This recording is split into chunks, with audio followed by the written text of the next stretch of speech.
Adolf Hitler का जन्म 20 अप्रैल 1889 में हुआ था। उनका जन्म ऑस्ट्रिया के एक छोटे से शहर ब्राउनाउ एम इन में हुआ था, जो जर्मनी के बॉर्डर पर था।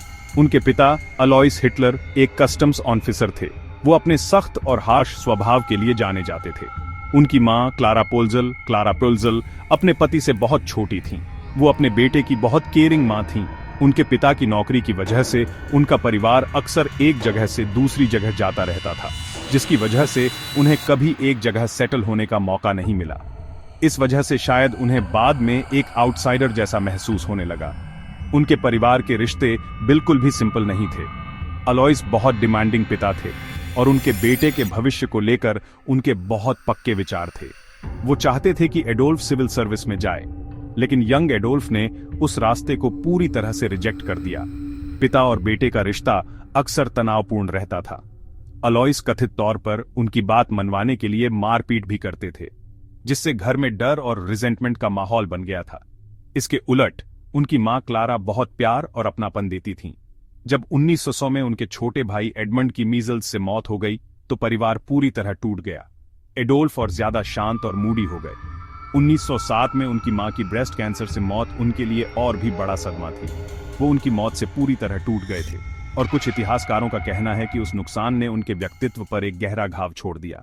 स्कूल की पढ़ाई पूरी किए बिना ही एक टीनेज एडोल्फ हिटलर 1907 में वियना चला गया। यह ऑस्ट्रो हंगेरियन एम्पायर की एक वाइब्रेंट और मल्टीकल्चरल राजधानी थी।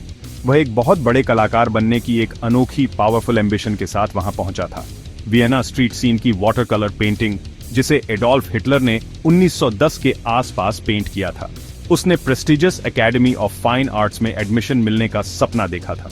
वियना कल्चर की दुनिया को रिप्रेजेंट करता था। वियना ओपेरा को रिप्रेजेंट करता था। वियना ग्रैंड आर्किटेक्चर को रिप्रेजेंट करता था। वह उम्मीदों से भरा हुआ था।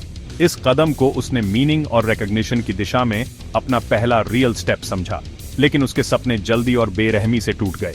हिटलर ने 1907 में पहली bar academy of fine arts के लिए अप्लाई किया।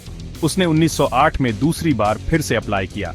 एग्जामिनर्स ने कहा कि उसमें बिल्डिंग्स बनाने का टैलेंट तो है, लेकिन लोगों को ड्रॉ करने की उसकी एबिलिटी खराब थी। इस रिजेक्शन से उसके ईगो और सेल्फ एस्टीम को बहुत बड़ा धक्का लगा। अपनी शॉर्टकमिंग्स को एक्सेप्ट न कर पाने के कारण उसने अपनी असफलता के लिए इंस्टीट्यूशन और उसके सपोज्ड बायसेस को जिम्मेदार ठहराया। इस रिजेक्शन के बाद वियना में हिटलर का जीवन निचले स्तर पर चला गया। उसने घर लौटने से इनकार कर दिया। उसने रेगुलर एम्प्लॉयमेंट की तलाश करने से इनकार कर दिया। वह सोसाइटी के फ्रिंजेस पर क्लिंग करता रहा। कई सालों तक उसने एक ट्रांजिएंट एमलेस एग्जिस्टेंस जी। वह सस्ते मेंस हॉस्टल्स में रहा। वह होमलेस के शेल्टर्स में रहा। वह छोटी पेंटिंग्स बेचकर गुजारा करता था। वह टूरिस्ट को वियना के लैंडमार्क्स के पोस्ट कार्ड्स बेचकर गुजारा करता था। वियना में इन मुश्किल सालों के दौरान ही उसके कई खतरनाक विचार आकार लेने लगे। यह शहर पॉलिटिकल और सोशल टेंशन्स का एक हॉटबेड था। 1913 में हिटलर वियना छोड़कर म्यूनिख, जर्मनी चला गया। वो अभी भी एक दिशाहीन जिंदगी जी रहा था, लेकिन अगस्त 1914 में पहले वर्ल्ड युद्ध के शुरू होने से उसे एक नया मकसद मिल गया। उसने बावेरियन आर्मी के लिए स्वेच्छा से काम किया। हिटलर के लिए युद्ध गरीबी और उद्देश्यहीनता से एक वेलकम एस्केप था। इसने उसे एक ऐसा कॉज दिया जिस पर वो विश्वास कर सके, अपनी जिंदगी के लिए एक स्ट्रक्चर और एक sense of belonging the. Hitler ने पश्चिमी मोर्चे पर एक डिस्पैच रनर के रूप में काम किया। भारी गोलाबारी के बीच, खाइयों के बीच एक डेंजरस जॉब। वो एक बहादुर अगर असामान्य सैनिक साबित हुआ। उसे ब्रेवी के लिए मेडल मिला, आयरन क्रॉस सेकंड क्लास। बाद में उसे आयरन क्रॉस फर्स्ट क्लास से सम्मानित किया गया। कई लोगों के उलट जो युद्ध खत्म होने का इंतजार कर रहे थे, हिटलर को इसमें संतुष्टि मिली। उसने शायद ही कभी घर या छुट्टी की बात की हो। उसने खुद को ड्यूटी के लिए समर्पित कर दिया। युद्ध के एक्सपीरियंस ने उसकी सोच को बहुत प्रभावित किया। फ्रंट लाइंस बहुत क्रूर और अनफॉरगिविंग थीं। लगातार हिंसा और एक्सट्रीम नेशनलिज्म ने संघर्ष और सर्वाइवल ऑफ द फिटेस्ट में उसके विश्वास को और मजबूत किया। युद्ध ने उसे एक ठंडे, रूथलेस डिटर्मिनेशन में बदल दिया। उसने साथी सोल्जरों के साथ गहरे संबंध और जर्मन सेना के प्रति वफादारी महसूस की। नवंबर 1918 में युद्ध के अंत ने उसे चौंका दिया। जर्मनी का सरेंडर उसके लिए इनकॉम्प्रिहेंसिबल था। वो एक मिलिट्री हॉस्पिटल में था। एक गैस अटैक से अस्थायी रूप से अंधा हो गया था। जब उसने ये खबर सुनी, वो पीठ में छुरा घोंपने वाला मिथक उसके फ्यूचर पॉलिटिकल मैसेज का सेंट्रल पार्ट बन गया। एक झूठ जिसका इस्तेमाल उसने रिजेंटमेंट को बढ़ावा देने और सपोर्ट जुटाने के लिए किया। युद्ध के बाद जर्मनी में बहुत अफरा तफरी थी। कैसर ने गद्दी छोड़ दी थी। एक नई डेमोक्रेटिक सरकार वीमर रिपब्लिक खुद को स्थापित करने के लिए संघर्ष कर रही थी।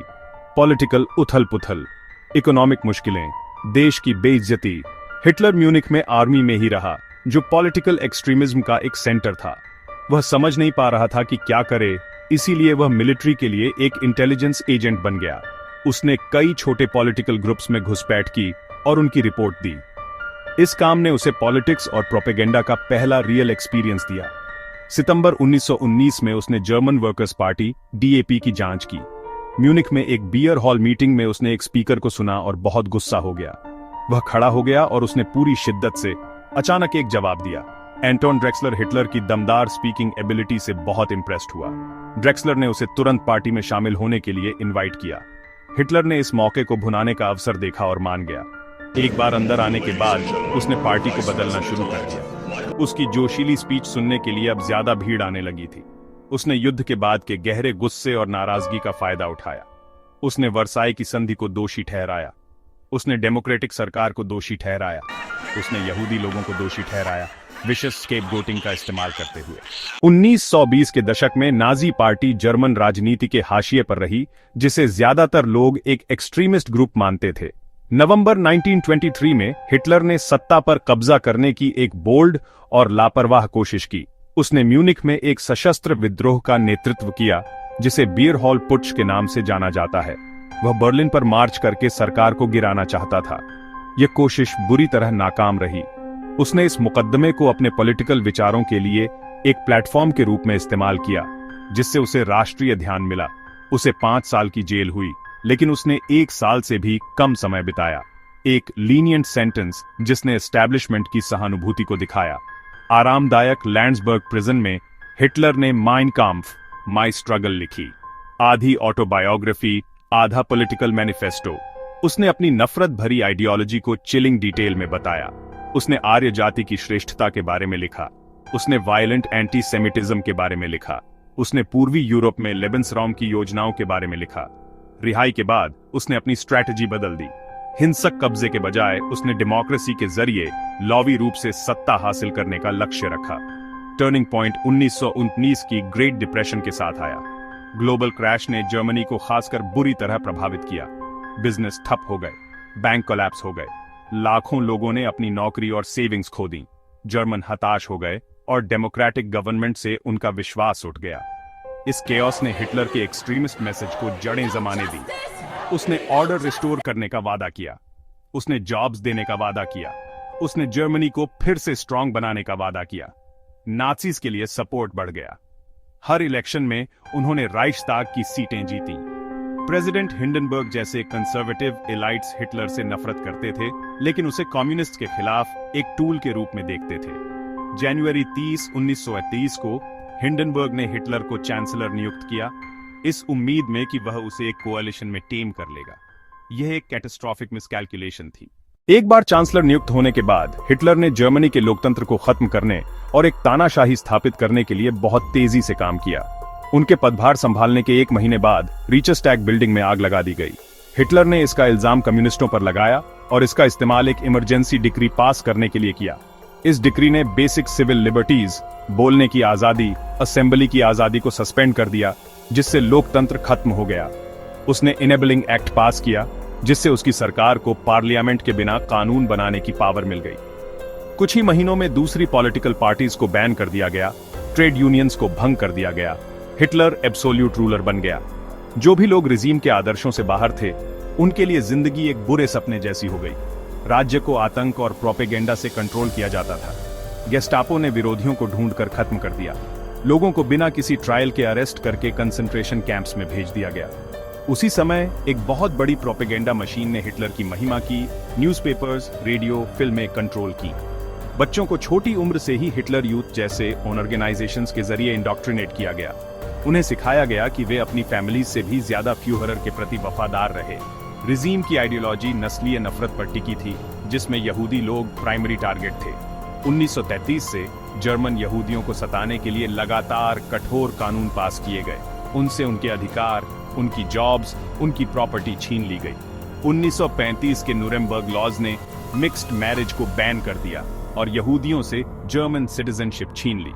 यह उत्पीड़न क्रिस्टालनाcht नवंबर 1938 में चरम पर पहुंच गया, जब पूरे जर्मनी में सिनेगॉग्स तबाह कर दिए गए, यहूदी बिजनेस तबाह कर दिए गए, यहूदी घर तबाह कर दिए गए। ये राज्य प्रायोजित आतंक कुछ और भी बुरे का प्रस्ताव न था। हिटलर का अल्टीमेट गोल युद्ध और विजय था। उसने चुपचाप जर्मनी को फिर से हथियार बंद करना शुरू कर दिया। 1938 में उसने पोलैंड पर हमला किया, जिससे दूसरा वर्ल्ड युद्ध शुरू हो गया। जैसे ही जर्मन सेना ने पूरे यूरोप में बड़े एरियाज को जीत लिया, रिजीम ने फाइनल सॉल्यूशन लागू किया, जो यूरोप की यहूदी आबादी का इंडस्ट्रियल स्केल मर्डर था, हॉलोकॉस्ट। ऑशविट्ज जैसे डेथ कैंप्स में यहूदी पुरुष, यहूदी महिलाएं, यहूदी बच्चे, रोमा, पॉलिटिकल प्रिजनर्स और अन्य अवांछित लोगों को गैस चैम्बरों में मार दिया गया। यह ह्यूमन हिस्ट्री के सबसे काले चैप्टर्स में से एक है। 1945 की शुरुआत तक जंग जर्मनी के खिलाफ हो चुकी थी। एलाइड फोर्सेस, जिसमें Britain, United states, Soviet union शामिल थे, चारों तरफ से घेरा डाल रहे थे। अमेरिकन आर्मीज वेस्ट से आगे बढ़ रही थी, ब्रिटिश आर्मीज वेस्ट से आगे बढ़ रही थी, massive Soviet red army east से लगातार आगे बढ़ रही थी। जर्मन शहर सालों की इलाइट बॉम्बिंग से तबाह हो चुके थे और जर्मन मिलिट्री हर फ्रंट पर टूट रही थी।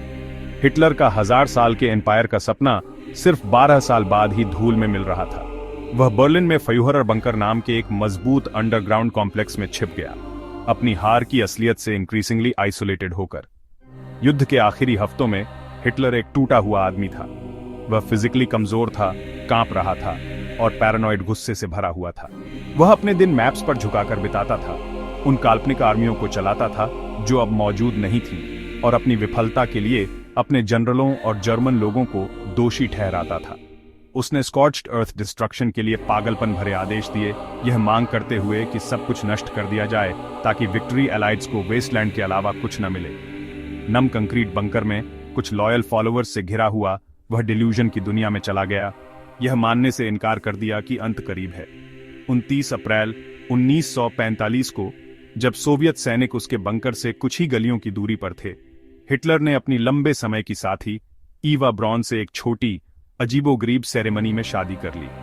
फिर उसने अपना एंडिम राजनीतिक वसीयतनामा लिखवाया, एक ऐसा दस्तावेज जो उसी नफरत भरी बयानबाजी और सेल्फ पिटी से भरा था।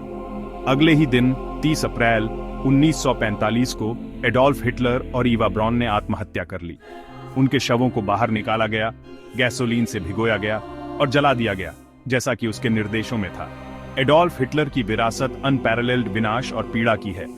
उसके कार्यों ने सीधे तौर पर दूसरे वर्ल्ड युद्ध को जन्म दिया, एक ऐसा संघर्ष जिसमें 50 मिलियन से अधिक लोगों की जान चली गई। उसका शासन होलोकॉस्ट के लिए जिम्मेदार था, जिसमें 6 मिलियन यहूदियों का योजनाबद्ध नरसंहार किया गया, लाखों अन्य पीड़ितों को भी मार दिया गया।